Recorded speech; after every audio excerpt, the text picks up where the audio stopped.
workers have declined in size from 60,000 to 6,000. You heard that right, 60,000 to 6,000. And of course, we know that union numbers in this country have drastically fallen over the decades as the federal government has made it harder and harder to join a union and more hostile towards union ownership as corporations are pushing their propaganda out to their employees about the dangers of forming a union. But I mean, Jesus, 60,000 to 6,000 should still take you aback. But now 500 workers have unionized in New York, and it is their biggest organizing success in years. Now, the New York victories will increase the union's membership by a whole 8%, which is massive. And Teresa Romero, who's the president of the United Farm Workers, stated that the victories were made possible by the Farm Laborers Fair Labor Practices Act. Let's pull this headline up. Farm Laborers Fair Labor Practices Act.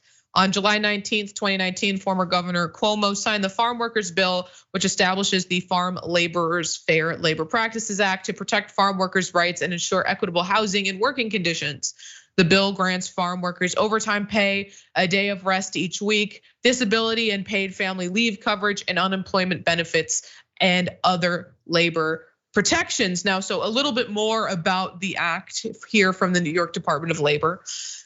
It covers migrant farm worker housing permits, wages, and overtime pay, days of rest, unemployment insurance, workers' compensation, disability insurance, and paid family leave, as well as protecting the very important right to organize. Now, the UFW says it has unionized 4 apple farms. According to The Guardian, the unionized apple farms are Waffler Farms, Cahoon Farms, Porpiglia, and A&J Kirby and Lynette. Now, this has sparked other unionization efforts because we've seen hot labor summer, I think, as Francesca Fiorentini put it yesterday. So it's not the only one, according to The Guardian. 2 other unions have been organizing farm workers in New York, the Retail, Wholesale, and Department Store Union and the United Food and Commercial Workers. They have organized 2 vineyards, a dairy farm, and several other farms, around 125 workers in all. And Mayor, so often in politics, when people talk about farmers, they're always talking about giving subsidies to the wealthy owners of these farms, and they're never talking about protecting the low-wage workers who are actually doing the brunt of the labor on these farms. So it's so nice to be able to cover a story about farmers when we're actually talking about the workers and the workers getting stronger protections.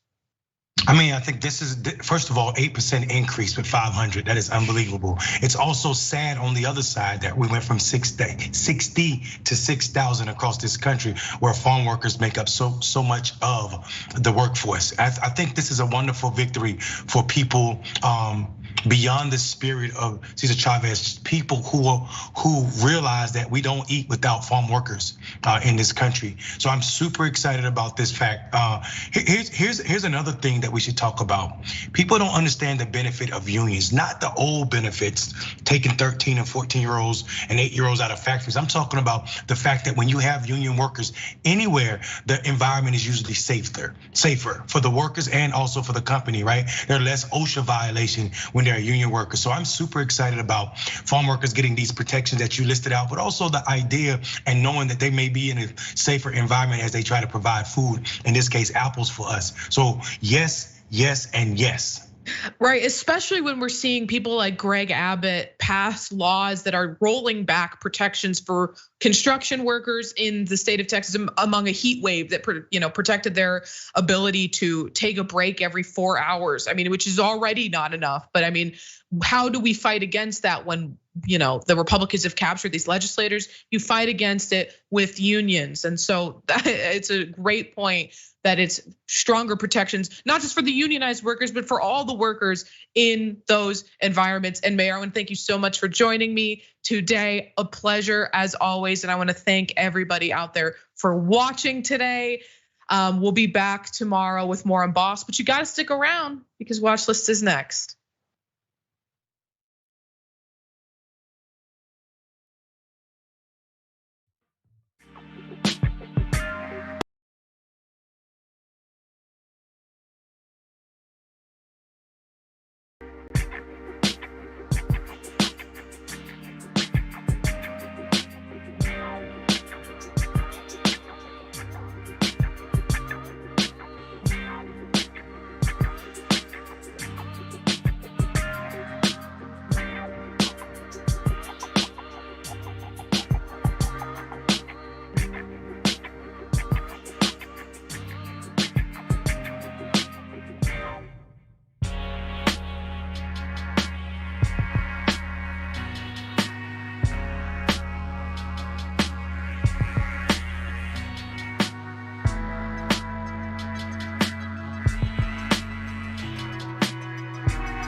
Welcome, friends. Welcome, family. What's up, Ma?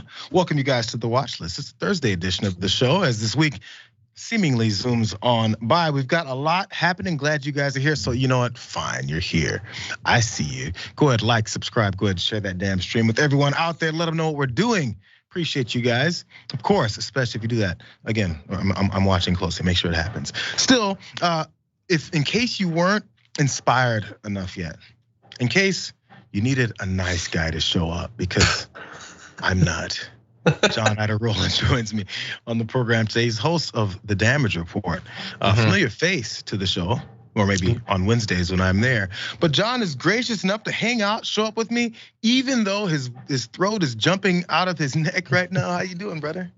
It's trying to abandon me, but I'm reining it in as much as I can.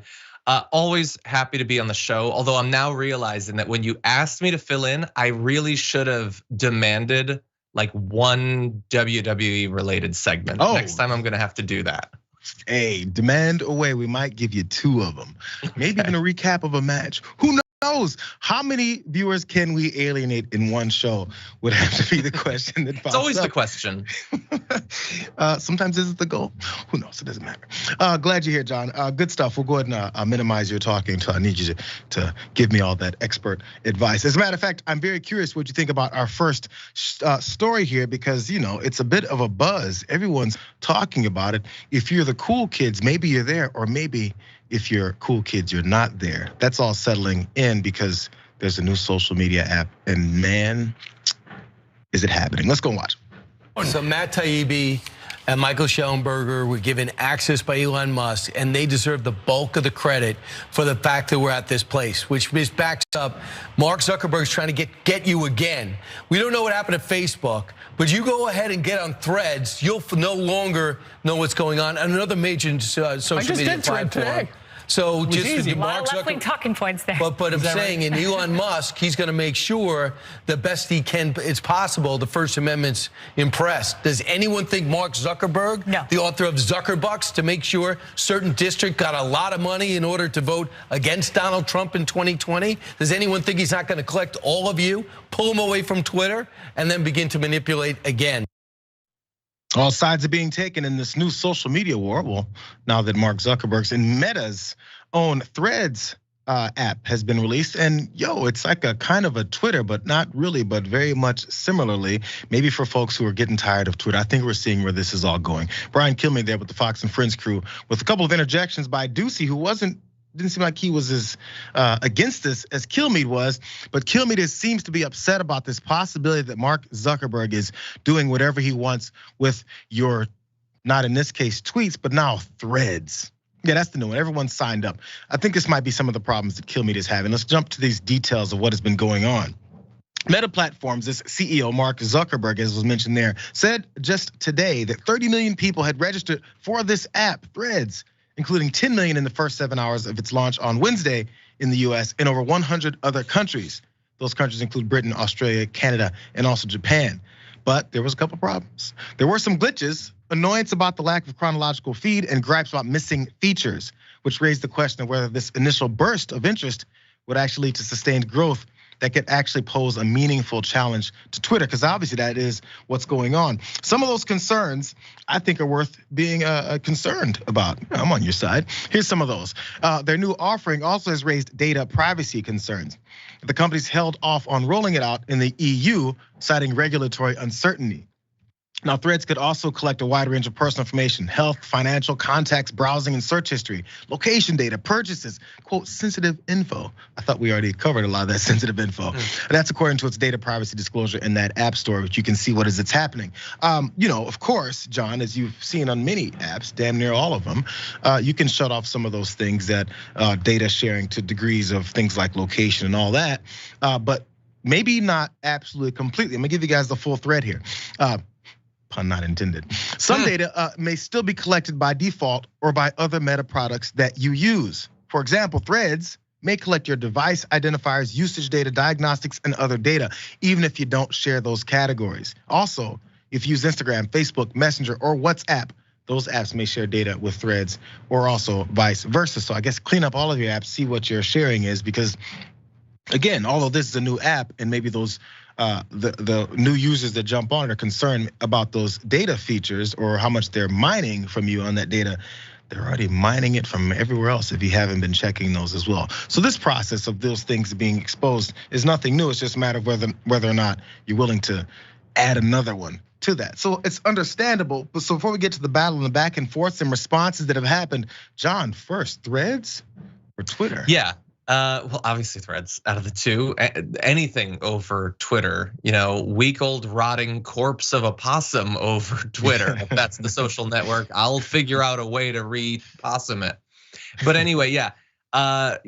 Twitter has been bad for a long time, but it served a purpose. It was sometimes nice, like people would organize around like live discussing the latest episode of Game of Thrones or something. Like socially, it had a purpose, and it also rapidly became like the fastest way to quickly disseminate small amounts of information, and that had a lot of uses in news and especially in politics. It was a great place to organize and support and learn about new candidates and grow movements and those sorts of things, which I think is why Elon Musk was dispatched to destroy it. They don't want that, and so we've just been waiting to find out what's going to replace it.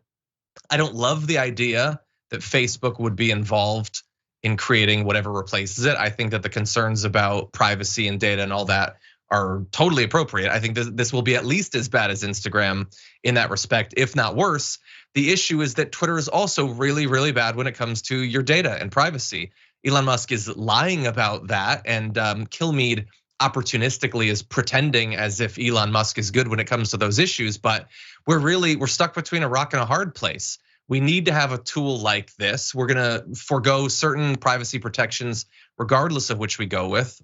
But you really just have to decide for yourself if Meta may be having a less Nazi-esque approach to content moderation and what they allow and disinformation, all that is overall better. And it looks like a lot of people are deciding in that direction. I believe that this is by far the most likely to actually replace Twitter, but it'll take a little bit of time. I think they said right off the jump, 10 million, or no, 30 million people registered. I think the first couple hours is at 10, but as of today, 30 million, and of course, growing probably from there as well. You mentioned the first video we did with Kilmeade complaining, and he started off with Matt Taibbi.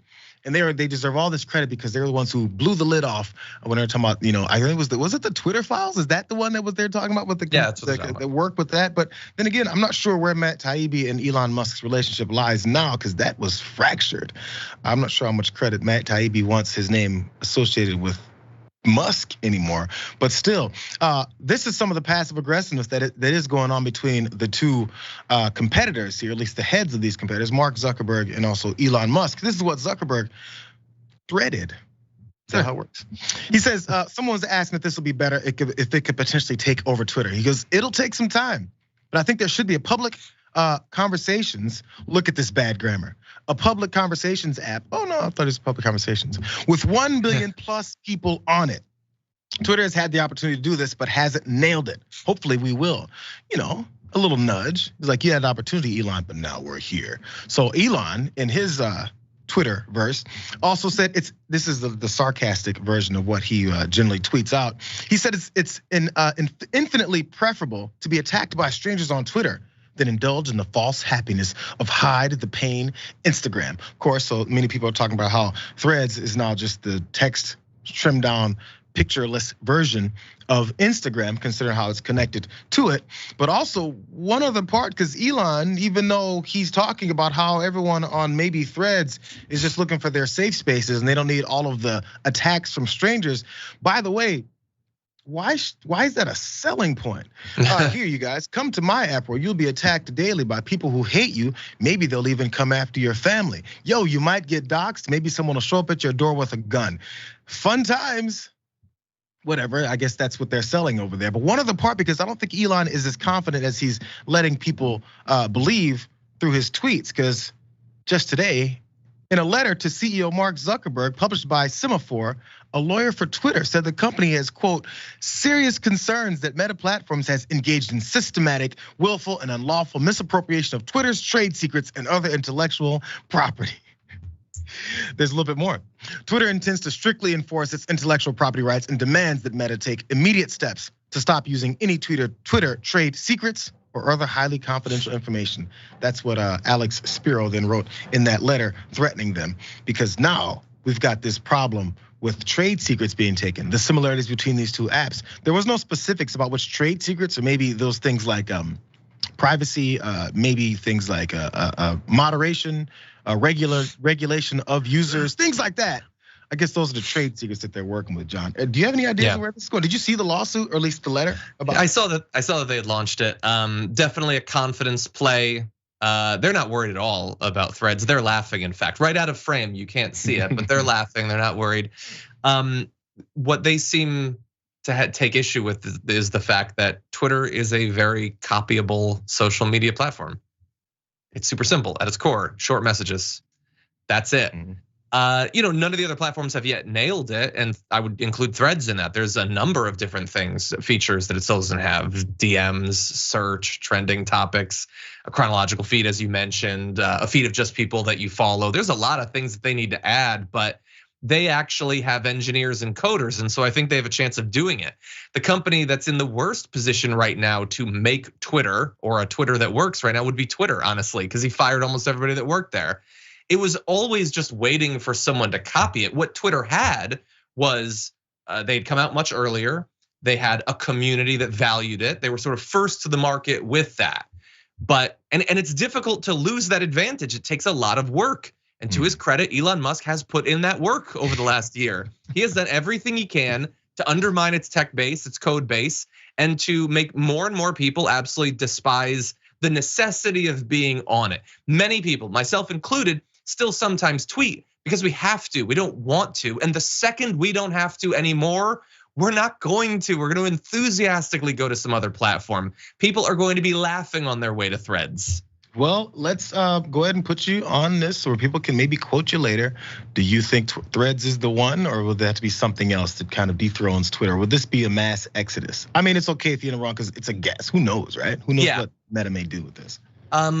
Look, there are some major features that it is still missing, and it's connected to Instagram.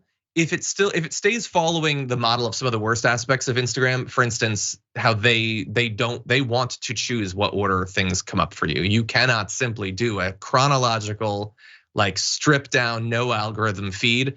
That's what people want. They don't want to give it to you. If they insist on that when it comes to Threads, then that could severely hurt its long-term viability. And Zuckerberg has made horrible decisions when it comes to content moderation and misinformation on all that in the past. He's occasionally done good things, he's mostly done bad things. Those are things that could potentially undercut it. But if this doesn't kill it, I don't know what would. I mean, it starts off with a user base effectively of like 1.2 billion people that can immediately flood in. Instagram is one of the most popular platforms in the world for some of the most popular people in the world. So you have a baked in user base of celebrities and musicians and athletes and actors and all that. News sites are already on it far faster than in previous cases. Yeah. I think that there are still challenges, but I think that, yes, I think with a big assist from Elon Musk, who is going to respond to these developments in a really self-destructive and embarrassing fashion, I think that within a year, this will have eclipsed Twitter. Yeah, well, currently it's laughter, and how boring is it over there? People are threading things that they want to talk about. We'll see. Only time will tell. Let's jump to this next story though, John, because I'm not sure if you've seen any horror movies recently, you guys out there. John, I think you were on like Indiana Jones recently, but yeah, you did, right? Yeah, it's good. It's good. Is it? But the question then becomes: is it as scary as this? Watch this, you guys. Hi, I'm AI Francis Suarez. You've probably heard that my namesake, conservative Miami Mayor Francis Suarez, is running for president. I'm here to answer questions you may have about Mayor Suarez's proven agenda for economic prosperity, cutting spending, and supporting our police. So how can I help?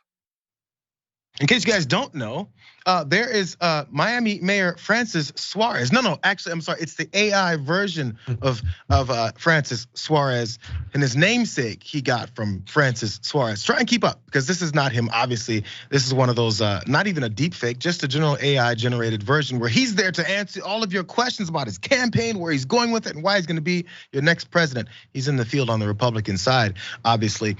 So, by the way, the website is created by a super PAC that is in support of Suarez. And they have this automated system. There's a microphone button right there on the site. Ask it any question you want. So our producer Emilio, he dug deep. I asked him, I said, ask it anything. Figure out what it is and what reasons why he should be president. The first question that Emilio asked was, why is he running for president? Is what the chatbot said in this long rant. He was talking about accomplishments in Miami, though. Again, the question was, why are you running for president? Watch. Conservative Miami Mayor Francis Suarez's leadership has transformed Miami into a city that's thriving economically. Under Suarez's leadership, economic prosperity in Miami is more accessible than ever. The city boasts the nation's lowest unemployment rate at 1.4%, and Mayor Suarez's fiscal policies have led to the city's lowest tax rate since the 1960s. Mayor Suarez's Miami model is a testament to his effective leadership and conservative principles. The Miami model is working, and it's time for Mayor Francis Suarez to bring it to the national stage. You guys pay attention to that answer, because Emilio also asked it if he himself, Mr. Emilio, could be his running mate, and also whether or not he would drop out of the race. Again, this is a different question. Let's see what his answer was. The rule of law and order has more than dissolved under Joe Biden's administration. It has been turned on its head to serve the special interests of the Bidens and other DC politicians. The Biden DOJ's lawless attack on President Donald Trump is another example of this. As president, conservative Miami Mayor Francis Suarez will use the pardon power of the president to pardon Donald Trump and restore law and order to heal the country. John, I'm not sure how much you've looked into Francis Suarez, but this must be very convincing. You can ask him anything and he'll tell you nothing about the question that you asked. Look, maybe I don't have the highest bar for who should be president. I like for them to be capable of speech, and I like for their head to be able to make slight movements, and for them to have at least 3 or 4 muscles in their face that can move a little bit. That was a little bit better than Skyrim NPCs. I think slightly better. That's a horror show. And it's not necessary, by the way. If you want to have a tool like this, just use his voice. Why do you need to roll out that CGI that doesn't look good and is probably going to give me nightmares tonight? That, by the way, like that is an image of the exact face you're gonna see someday. Like you're gonna be in a Zoom call with 400 other employees at your corporation, and that's the corporate AI that's going to mass fire people in the future. It's gonna look exactly like that. It's going to refer to itself in the third person, which is subtly Trumpy, by the way. And I can't say that I love everything about where the future's going. Yo, this is it. They're trying to usher us into the future. I'm glad you point out, you're like, this is what we're gonna be seeing. Yes, it seems like these are more introductions to how these things may happen. They're trying to, I guess, appeal to the new crowd. But the thing is, the new crowd wants policies. They want things that actually benefit their life. They understand how much taxes we pay and how we get nothing back for it. But the answer always has to be, well, I mean, you can ask me about my presidential campaign, but I had this preset answer about pardoning Donald Trump or about how well I did in Miami or something. Who cares what you're asking? I just want to push to you guys what it is that we're saying. But why does that have to be this weird thing? Hey, you know what? Sometimes the past is the future, though, because I was getting some serious vibes from when I was about 5 years old, maybe even 4, and things like this were happening. Watch, you guys remember this guy? Still alive out there? Good. Remember Boy George? Well, oh, me neither. Hey, who are you talking to? What? Are you cracking up? Why? All this mumbling and muttering, you got a head on your shoulders, use it.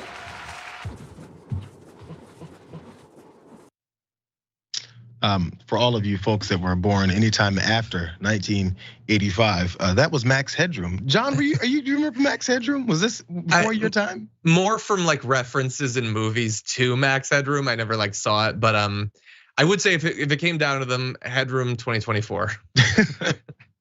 This is where, look, no, anything that's gonna happen with some cleaned up, better version in our future, it's been thought of back in the day. It's not like, it's different humans were there then that aren't here now.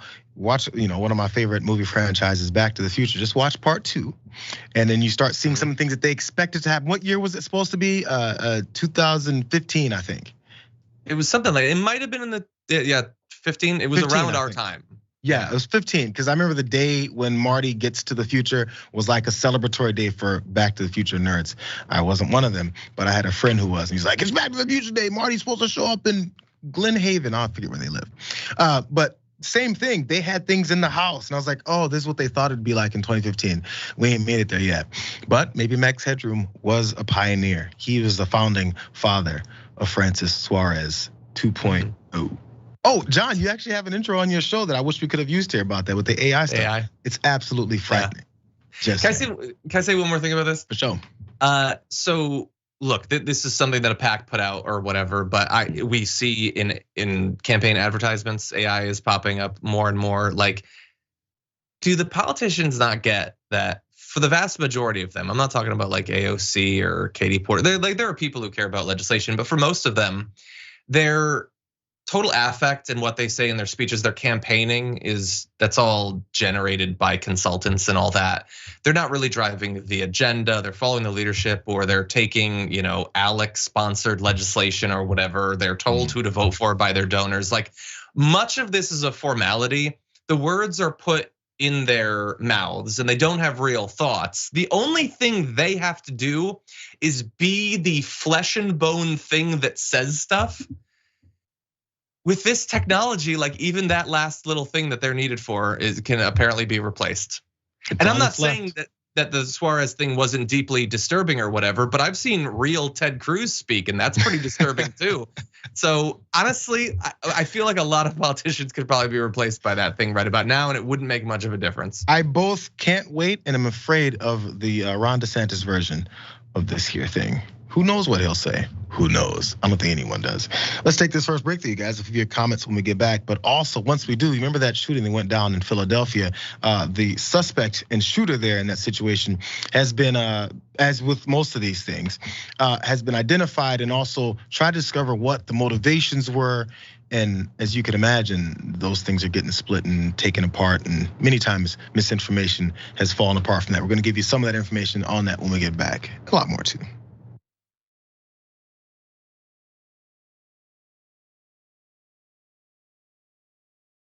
Our TYT audience has been building this show and this network with us for 20 years.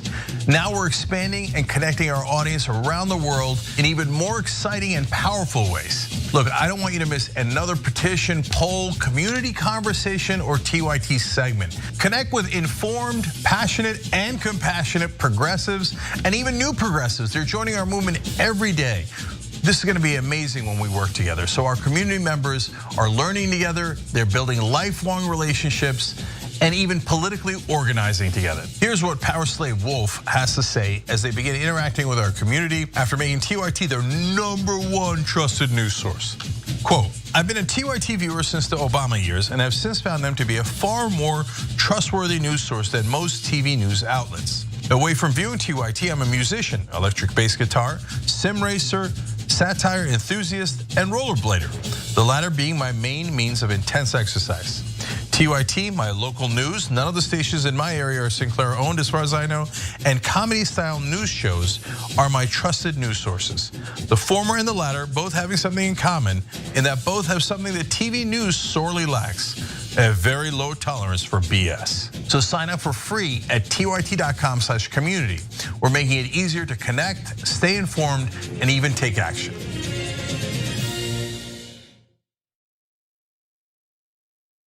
Climate is changing fundamentally, extremely, and non-linearly. It's becoming worse now. It's not when the levees burst that is the problem. It's in the anticipation of that. So I hope every human being is safe. And by human beings, I do not include multinational corporations, especially the ones that started climate change in the first place. What we're currently doing right now in cutting emissions is clearly not enough. There will be ramifications to what Trump is doing. I don't want people to suffer, but I feel like there's gonna be a lot of suffering because we have an imbecile as our leader.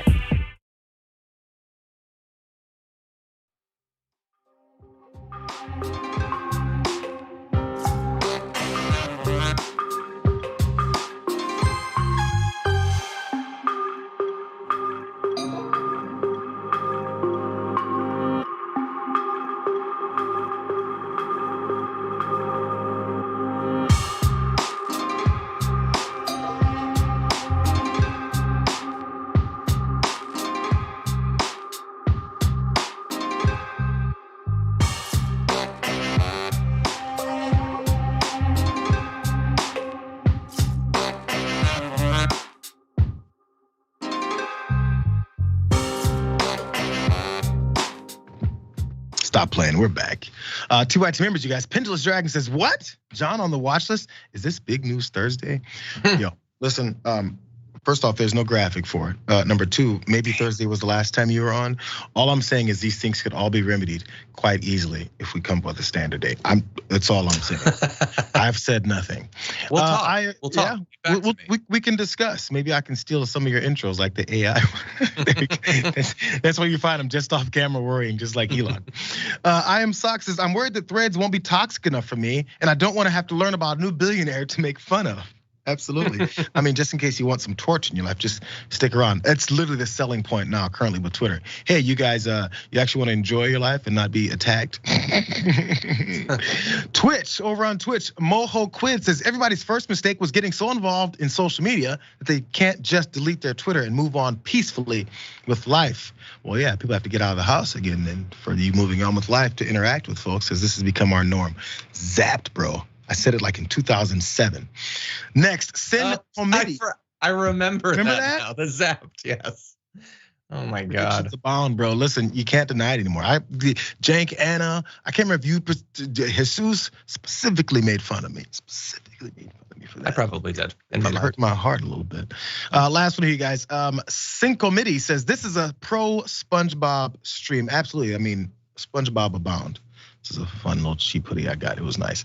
Look, guys, let's jump to this next story. It's already 2:26. Can you believe this? Let's jump here with what went down in Philly. Let's go. It is disgusting, the lack of proper gun legislation that we have in the Commonwealth of Pennsylvania.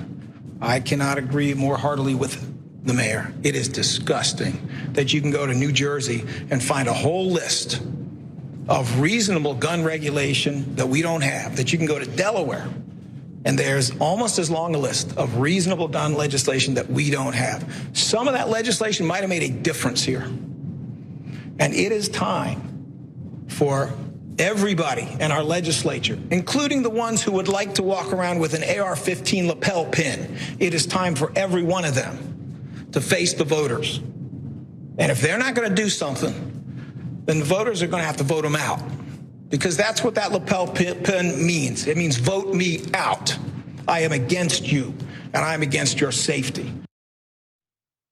More of the rotation of gun violence, outrage, and then nothing happening. There you got Philadelphia District Attorney Larry Krasner, and he was calling out many of these legislators that want nothing to do with actually preventing more of these shootings after the latest in Philadelphia left 5 people dead and multiple others injured, of course. But Krasner was talking about these people who were wearing their lapel pins. You guys remember that? It was all started with Andrew Clyde, who was handing them out, who has business in gun sales. So there's no conflict of interest there at all, but also included George Santos, who wore it very proudly here. You guys remember that? As I think this was in the middle of the lies that he had been telling about literally everything about his life. There was that. And then there's 3 other images there. I believe one of those was from Clyde, as he's making sure everyone knows it was him. So this is always the discussion, John, about whether or not we need to do something different with gun laws. But listen, this is after another shooting, and then probably a second that same day, unless it was the day after. And we've basically gotten to the point that we don't even mention these unless it's children. Then once it's children, we're just like, oh, it's been a day, we can stop talking about that now as well. But since we're talking about potential gun legislation that no one else is talking about, let's go to the nonsense that, of course, is the topic of discussion after this. But about that shooter, the New York Post made sure to illustrate exactly the way many folks may be thinking, because this was their headline. The suspect was an ID'd. The gunman arrested in Philly mass shooting that left 5 dead is BLM activist who wore women's clothes. That's according to these sources. So trying to figure exactly where that connects to the motivation behind the shooting. They don't need to give you that. They just put that out there for you to then assume if you're someone like Marjorie Taylor Greene. But this is the reality behind the person who was shooting. There's no evidence that this person, first off, is trans, which is of course many of these folks like Marge were saying. Matter back to that trans mafia that's committing all the mass shootings, when absolutely none of that's happening. Here is actually that suspect, not in women's clothes. So I guess I'm not sure which way they're gonna go with it there, but simple-minded thoughts like that never stopped anyone else. But the New York Post left these details out outside of just some clothes. The suspect is 40-year-old IT professional who lives in the neighborhood. On his now deleted Facebook page, reviewed by Vice News, he posted repeatedly about his Second Amendment rights, his pro-gun stance, his support for former President Donald Trump, and his disdain for President Joe Biden. I mean, not open and shut type of evidence, but I'm not sure where the BLM evidence came from, but maybe he's all over the place. But he's definitely about those guns, which is where we always find ourselves with people who decide to shoot people up, wherever they find themselves on the political aisle. But in this case, they don't want to put that part in. This is what else he said. He says, "This is y'all's president," the suspect wrote on a video under a video of Biden. "We said Second Amendment rights are rights. Now it's God save the Queen while he attempts to take our arms." And in another recent post on that Facebook account, he shared a video of children using guns. And in what was his final activity before this alleged attack on 5 people, he posted a link to a YouTube video from a gun company teasing the release of this new high-powered rifle. And also a housemate of this suspect here, the shooter here, also said he's becoming more and more agitated as the days led up to that shooting. So, okay, listen, we can talk about motivations. We always do, John. And then many times people look through manifestos online to determine where they stood and who motivated them to do these things. I'm ready to start skipping it because it doesn't matter. Anytime we have identified it from left to right or somewhere in the middle or absolutely no political affiliation whatsoever, what we find is that they have these things. I can't remember what they're called. Oh, guns. They get to shooting people up with them, just saying. Yeah, the shooter has the gun, and that's sort of the important part of this. And the pundit or politician or whoever is talking about this, like Marjorie Greene in this case, just has excuses or distractions. Like, we would be tempted to say that in most cases, with most shootings, she doesn't care at all, and that would be true. You might be tempted to say in this case, oh, she suddenly cares because she can pretend that this is a trans terrorist or something. It's the only time that she ever talks about any of these shootings. But to be clear, she still doesn't care. Even if she legitimately thought that this was a trans terrorist, which it definitely is not. It's absurd, it's insulting. It is being used to both distract from the shooting, but also to justify violence against trans people. She still doesn't really care. She'll post that message and then she'll move on. She doesn't want anything to be done. She's perfectly happy with terrorists of a variety of different ideologies killing a bunch of people. And so we're the ones like sort of hoping that some aspect of this shooting will break through the malaise and the apathy. And occasionally it does. It's either it's so many kids that briefly the country has to pay attention to it, or it's a novel location, a church or something, or a concert or a casino, and then that'll briefly break through. But at the end of the day, they're ready to move on from all of this. They honestly don't care. Well, that's the other part you pointed out, the trans terror talk. That, of course, the last time I think that they went with it was that Tennessee school shooting, right? And to prove your point about how they actually don't care, even if that's what their stance is, which it isn't. I mean, it's a political stance for political purposes. If you guys think about it, what is it that they've done since then about it? Specifically about what they're so afraid of, trans terror. What have they done about it? Since it's rampant in our country, since we need legislation to fix it, we need to change things. What have they done about it? Exactly, that's what they've done about it, because it's there to just get you to go, oh, trans person. Then I can say more evil things and point out and say that they're just evil and then stop talking about it. Don't you want solutions to the trans terror problem, all you guys out there? Weird how that works. We're running out of time. Let's go to this next story. Oh no, you got one more thing, John? Go ahead. Yeah, I would just briefly say that this also feels like an escalation of the turning of reality on its head that we experienced for multiple years, when right-wingers would pretend that trans people's presence in bathrooms was a threat to cis people there, when the exact opposite was true, that the people who were being beaten and the people who were being killed were the very trans people that they were demonizing. And now they're doing the same thing with guns. The people who are actually dying, being murdered at higher rates, are the trans people. They're not the terrorists hunting down cis people in the streets. It's a knowing lie. And the women being spied on in bathrooms and locker rooms are women being spied upon with cameras, specifically from the West Virginia police scandal that broke out. It's finally getting some more traction. How many trans folks were part of that police force? I don't know. Doesn't matter.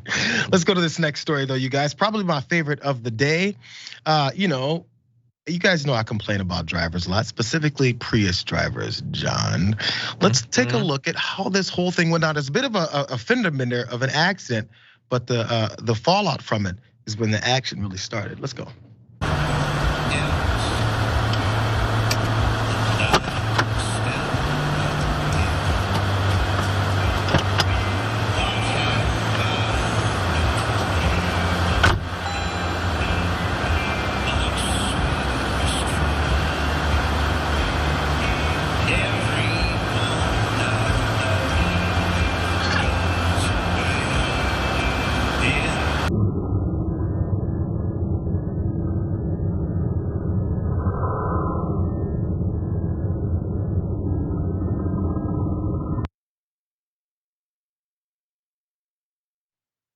That was a close call. I mean, not the car accident, just that a swing there at Avery Tomasco, who is not Neo from The Matrix. He's actually a meteorologist in the Austin area. So he's a bit of a known person there. Who knew that he forecasted a punch before it ever even got there? He did. His Doppler or something. I don't know. I'm done with the puns. Avery Tomasco is the guy in the blue shirt, and there's an unknown man that he got into that accident with. Very minor accident. It was a brush fender bender on the streets as lanes merged. But man, my guy looks like he at least knows how to throw a punch, just not how to land it, is what went down. Here's Avery and his family as he went through discussing how this whole thing went down. He said he's able to dodge the man's punches, and luckily an off-duty police officer was nearby and also stepped in, so he had a chance to not have to continue this fight. Here's some of the tweets that he put out. He said, after pulling to that parking lot, I exited my car to take pictures of my car's damage. Never even looked at the guy or said a word to him. With no warning, homie with arms bigger than my thighs approached me, made a fist, and swung as hard as he could at my head. And then a little bit more. Let's watch the footage of the accident. This is the bit of the accident that actually led up to this whole altercation. See if it was worth getting this upset about. Watch. So there they are on this lane as he's coming over. Here comes the Prius from the right. There's the same one with the fighter inside. General Merge, he just decided to jump over to one more lane. Didn't see him, blind spot type of stuff. Typical Prius driver type of thing to do, just saying. Sorry, all Prius drivers out there, you guys know how I feel about you. So Tomasco did go on to say how he will be facing pressing charges, even though he was bobbing and weaving and had his best Rocky impression going on. He says his mistake was dancing with the purple striped belt in Taekwondo, dodging punches out here like Neo. Yeah, there you go, Avery. He said in reality, this was a terrifying encounter, and I hope to never experience this again. I'm thankful for the angel was looking out for me and my daughter, and for swift legal justice. That's what he went down with, by the way, John. So I'm sorry for the Prius disdain, and but I mean, come on. The guy that decided to swoop over into other lanes decided to fight after a minor fender bender. Calm down, you guys. To be clear, I don't drive a Prius. My wife does. Oh, that's right. I know I've seen you in a Prius. I knew it. No. I'm annoyed by Prius because they haven't yet come out with a fully battery electric Prius. What the hell are they doing? Toyota's really slacking when it comes to that stuff. But yeah, that was a really interesting fight. Did not go how I expected. First of all, the guy throwing the punch did look legitimately like he was in good shape. And I mean, he's obviously the sort of person looking for a fight. You'd think he'd have a bit more experience with it. His mistake was coming out of meteorologist with thunder and lightning. And the guy can see that coming a mile away. I will say though, I liked his response. He got to be a little bit playful with it, but it was serious. I feel like that's how I would respond if I had narrowly almost been punched. I will say though, the merging in, like I understand the frustration, I understand the anger. Today I was going to work and I was at a long line of cars on this long street. It's like 100 cars in a row, and there's a turning lane to the left of it, so you can get in that if you're just going to turn left on one of the streets. And I watched multiple cars in that with their left blinker on, going past 100 cars and then merging in. And if I had the capability of affecting reality with my brain, I would have crumpled the car into a soda can. Road rage is real and it's understandable. I'm glad that it didn't result in a person getting hit in the face though. We've discovered John's X-Men potential, his X-Men power would be to crunch people in cars that do things like merge into traffic. This is the thing, I need some distinctions here. To skip traffic, pretending you're gonna turn left and then merging in. They knew exactly what they were doing. Now there's the question, and they deserve that. There's some specifics to why we get the bottom of this, John. This has become a debate. Look, so if these people that are coming in from and they're on the left and they jump in, did they find themselves stopping to get in, or was it smooth, dive in and they're in? Or was it like stop and now they're halfway in the lane and they're blocking the first lane they're in? Which one was this? I understand what you're saying. Yes, if they can smoothly slide in, then I'm still mad at them, but I'm a little bit more mad at the person who was slacking. I get that. Yes. But no matter what, even if it's super smooth, you knew what you were doing. You are not nearly as important as you think you are. I just don't like because they didn't know they'd be able to slide in smoothly when they started going up the line for 300 yards. I don't like that. I feel like that's how society fails. That's how civilizations fall. Yo, full disclosure, I've been that guy before. Not most of the time. I'd say 25% of the time I'm that guy. 25%. But you know what I'm hunting for? You know what I'm hunting for when I'm scaling? What? I'm hunting for a Prius. I'm hunting for a Toyota Tacoma. I'm also hunting for some Teslas because they all do it. They all do it. Sure. I find my space in front if you drive those cars. Man, we're running out of time. Let's go to this next story. First off, I need some answers. First off, I think I'm right on the merging conversation. John is way off. He just sits back there for 45 minutes in line rather than getting off. Just saying. Fine, let's go to this next story. We've doing a lot of things with people's breakdowns in while flying. We did a couple yesterday, but this one went down in Mexico City. And let's see if there's this was worth the tantrum that we see here.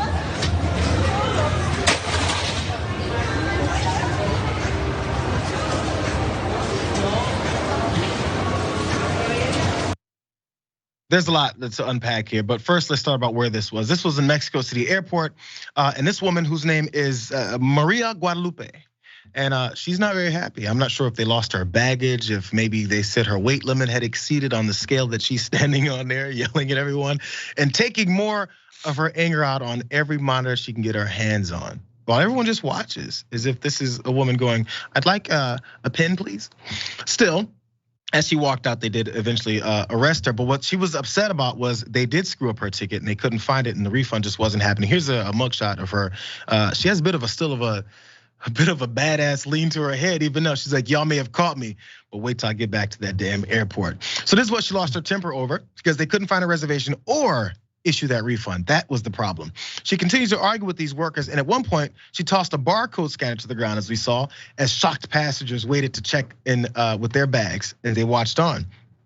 She goes, "If you don't want to, don't give me the money back. I don't give an F, but that's gonna cost you," as she shouted at one of those agents, and I guess it cost them some monitors.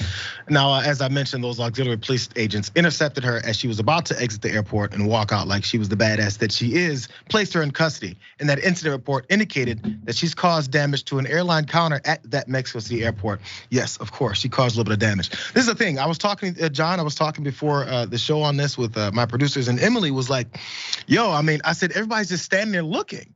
And she said, "Well, I'm not gonna run up on this lady who's just going crazy and throwing things around. I don't wanna get caught up in that." And I thought that, yes, but that line that was forming, I was thinking, if I'm in that line, I'm like, I'm not sure if my ticket's gonna be discoverable now that all their equipment is broken. Yeah. Well, like it might mess with your ability to do your flight, but at the very least, it's gonna take time. Like some of those people back in the line might, like if they were like me and they don't have much time to get there, but they're not willing to cut the line, they might be screwed. Yeah, when I first saw it, I thought, why is no one intervening? But the more I thought about it, the more I thought it is just corporate property at the end of the day. If she was attacking one of the employees, I like to imagine that I would have intervened, with thunder and lightning and corrected the situation. But if it's just property and it's not a person's property, she wasn't smashing someone's laptop. She was smashing what some airline, like they don't care about the money. I guess just let her do it. I suppose you could potentially injure her, and that seems worse than the damage she's doing. They're gonna arrest her. She's gonna pay for it. So I think don't intervene. Just watch until she turns her violence on people. Well, the one problem is like then, it's the systems in place. I get it. I get what you're saying. I wouldn't jumped on her either, but maybe that's the mindset of me seeing these types of interactions happen in America. What you definitely see is cops would have been all over her back, slammed her against the wall, kicked her in her leg. Who knows? But yeah, it all comes out. She's paying the price, maybe monetarily as well. We don't know yet, but at least was arrested and detained from that. Let's go to this next story, though, you guys. We still got issues with witchcraft in the country, but someone's fighting back. Watch. Earlier today, me and my coworkers were verbally assaulted and harassed in our workplace by these 3 lovely Christian men right here. And apparently, I myself have a demon on me, but don't worry, one of them cast it out of me. May the Holy Spirit just move through you. Holy Spirit, I take that evil spirit off of you. Get out, God, thank you so much. Get out, because you're terrifying. Because men scare me. Get out. Couldn't be that I'm a domestic violence survivor who is terrified of men and terrified when they scream at me. Thanks for casting that demon out. I'm sure it'll never happen again, boys. This happened 3 separate times today. Yeah, you heard me, 3. 2 of these men were criminally trespassed. However, your other little young friend here, yeah, this guy right here, he apparently didn't feel so strongly about his convictions because he fled when the cops arrived. And these 2 also totally backtracked and said that they weren't yelling at anyone or harassing anyone. They were just simply trying to talk to us about the love of Jesus. Jesus Christ, all the power around this store.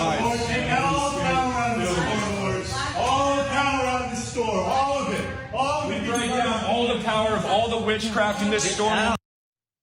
All the power. Well, this store in Galveston, Texas, that apparently deals in witchcraft had to be taken over by these Christian provocateurs. And what they did is they ran up in there like, we got to stop this witchcraft because look, spells could be cast. Things will change.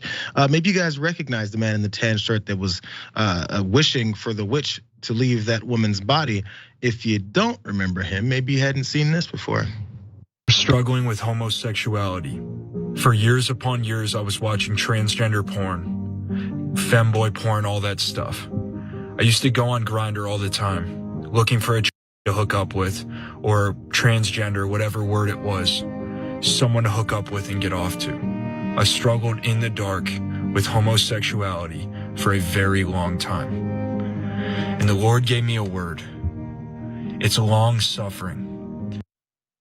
It's possible, but I don't think it's true. It's just part of the grift. There's Ryan Foley, who was worried and living in the darkness. Something I was doing, I can't think of the name of them though, but I was doing it. Gonna give me some money, maybe some followers. That's what he was up to, but now he's in witchcraft stores trying to bust the whole thing up in the name of Jesus. But by the way, he also posted his own perspective of him running through this store because as you saw, the woman who was working in there was talking about how they were screaming, yelling, and intimidating, but of course they deny that because he posted it without any of that. Watch.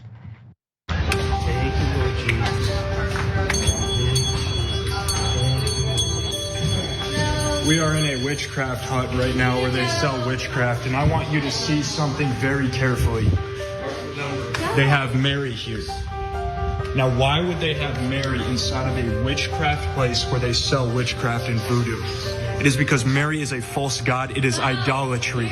This is the same place. We will be leaving, but the souls matter. The souls matter. It's in the same place where they sell tarot cards, all types of witchcraft, voodoo, and all of this stuff. And yet at the same time, they have pictures of Mary. Don't you understand what Catholicism really is?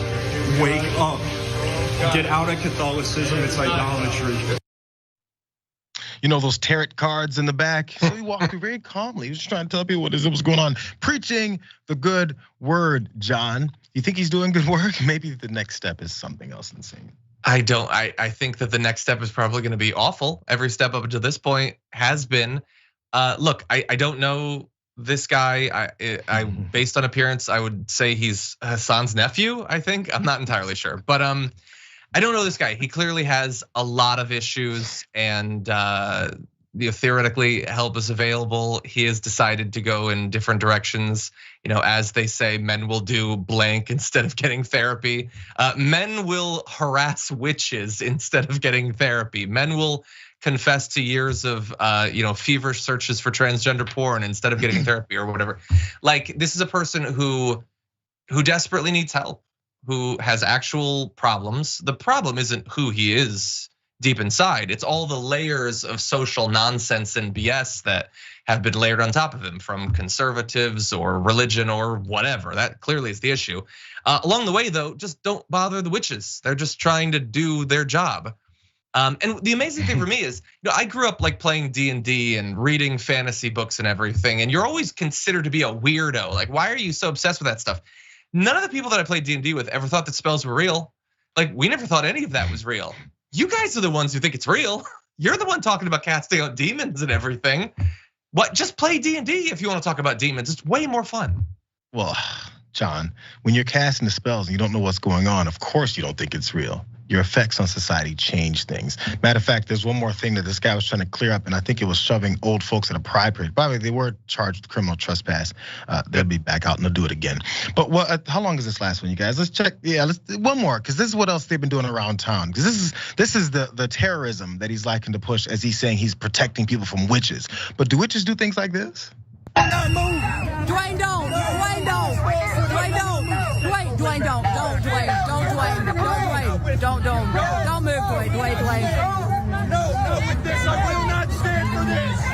I will not stand. Dwayne, don't do anything.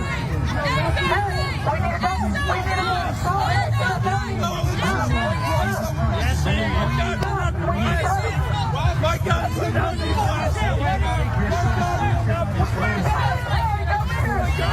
Dwayne, stop, baby. Dwayne, stop, baby. Dwayne, don't stop. Maybe that's why he was so sweaty before he walked into that store, smelling up the place, smelling like a gym. He was attacking folks at a pride event that were then just trying to march, because that's what good Christians do. We got room for one more story, John. I think it's perfectly tailored for you, since you used to be in the service industry, waiter exactly, but it's about tips. Except we got Doordash is looking for tips. Maybe you guys saw this.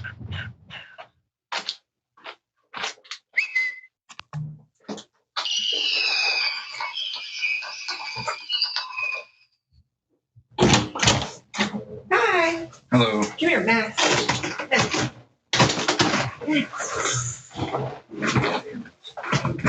Max. There you go. Thank you. You're welcome. I just want to say it's a nice house for a $5 tip. You're welcome. Thank you. Damn. If you couldn't tell, there was a Doordash delivery man there who delivered a pizza to a woman. It's a pretty nice house, I think, from the looks of that doorbell cam. But after he got a $5 tip for that $20 pizza, he's like, yeah. Nice house for a $5 tip. Then said F you after she said you're welcome. Bit of a startling interaction there between this driver and this one lady. So after it all went down, she sent she complained to Doordash, sent them the video that she'd recorded from her doorbell, and then they did this. Doordash delivery man was then fired after cursing that woman out over that 25% tip. In case you guys didn't do the math, yes, it was $5 for a $20 meal. And he thought, hey, yo, this house is way too nice. You should be giving me the equal 100% tip, I suppose. I don't know. But definitely the tipping thing has become a bigger thing, considering how many people now are depending on it in these cases. But I wonder if this self-sabotage is something he should have wanted to do. The woman's name is Lacey Percival. And she also talked about how she actually is a pretty damn good tipper. She posted some of these things online to just prove her point when I thought everyone was on her side anyway. But she did say, just to clear the air, I do tip well after my interaction with Dasher. So she also went on Fox News. I don't know if you guys had seen this. I watched her interview with Ducey. Sorry, I said it like that. She went on with Steve Ducey, and she was talking about how she tips beforehand and she tips after a certain amount, because based off of how the interaction is. So I think he only got the 5. Maybe he'd have got another 5 if he was nice. Who knows? But that was her story behind it, and she pointed out with that receipt there. But also the reasons why she even uses Doordash to this degree is because she and her husband, I believe, were in a car accident, a head-on collision with a drunk driver earlier this year, and she had been depending on Doordash to help her as she then heals and repairs her body from that whole thing. But John, so I mean, everyone already has, not everyone, many people already have this guilt when it comes around tipping, if maybe they don't have enough or what they would have given if they had more. But the assumption of the house being something that this woman who was grabbing a pizza from you, I think is a bit of an assumption. Yeah, that's a tough one. I've been in a lot of different aspects of the service industry. I've been, a busboy and a waiter and a bartender and all of that stuff. Cater. I have not done delivery driving, so I cannot speak, with direct life experience on that. I imagine it's probably pretty rough in terms of the job, and a lot of people probably don't tip at all. And you're doing a lot of work potentially for not a lot of money. The issue is that simultaneously multiple things are true. $5 for a $20 dish is a good tip in a restaurant when you have to bring it from the expo line to the table. when you have to bring it multiple miles and go out of your way and you're doing wear and tear in your car, it's not so good. But at the same time, on a lot of those apps, you got all these extra fees and service stuff piled on top of it that don't necessarily go to the driver, but it certainly feels like a tip. It feels like you're already spending a lot of extra money. So what are you supposed to do? Like, yeah, maybe it seems reasonable to tip $15 or something, but then people probably aren't gonna buy the pizza in the first place. So it's really a system that is set up to hurt everyone. And I feel worst for the driver because they're the one who have the least at the end of this, but I don't know how much more you can expect a regular person not in a nice house to tip on that. And when you got people having to work certain kind of jobs and we have all these uncertainties going on with people's housing and stuff like that, like, I needed some more money because rent's coming, bro. And then just the agitation and the anger is just everywhere. And then you find yourself getting your ass fired over complaining over 25% tip. Again, it's based off of the price. I get the driving and all that and wear and tear, it's understood, but it didn't work out for my man here. Maybe the next service industry job, or maybe they should start. You guys know my stance. Tips shouldn't even be in existence. If you hire someone, pay them. Anyways, thanks, John, for joining me. You might disagree. We'll argue later about that. Thanks for joining me on the show again. I hope your throat heals quickly. You have a show tomorrow, bro. Calm down. Thank you guys also for being with me as well. Up next, you have the Young Turks, Jake and Anna. Please make it happen. We'll see you on a big Friday watch list.